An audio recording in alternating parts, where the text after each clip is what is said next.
Улсын их хурлын дарга эрхэм гишүүдээ.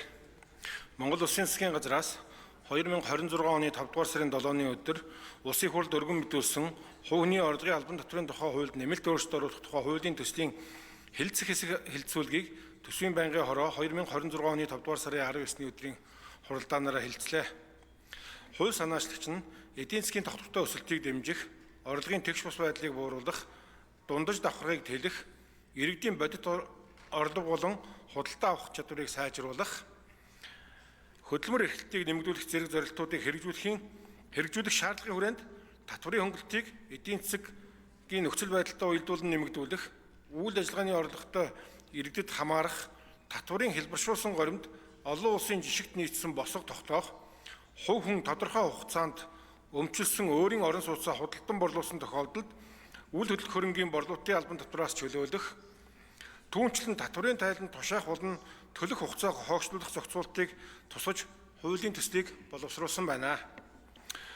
Хуулийн төсөл батлагдсанаар татварын ачааллыг бууруулж, бодит орлогыг нэмэгдүүлэн, урт хугацаанд хөдөлмөр эрхлэлтийг дэмжих, эдийн засгийн идэвхжлийг нэмэгдүүлэх, хөдөлмөрийн зах зээлийн тогтвортой өсөлтийг дэмжих эерэг үр дагавартай гэж үзсэн байна.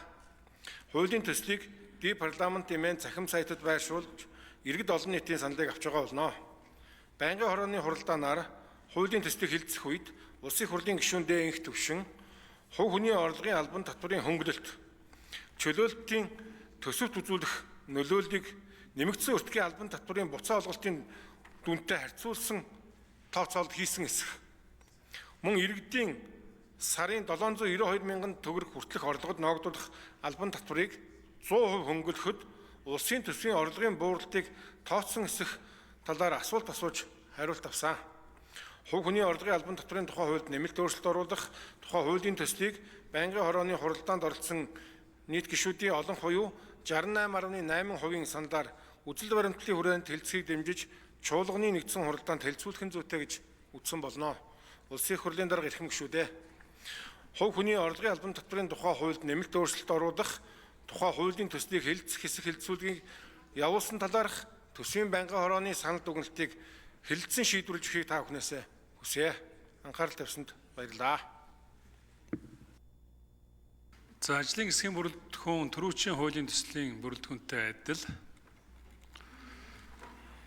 Улсын их хурлын гишүүд байнгын хорооны санал дүгнэлт хууль санаачлагчийн илтгэл болон хуулийн төслийн үзэл баримталтай холбогдуулан намын бүлэг болон бүлэгт хариалагддаг гишүүдээс урьдчилан ирүүлсэн нэрсийн дагуу асуулт асууна.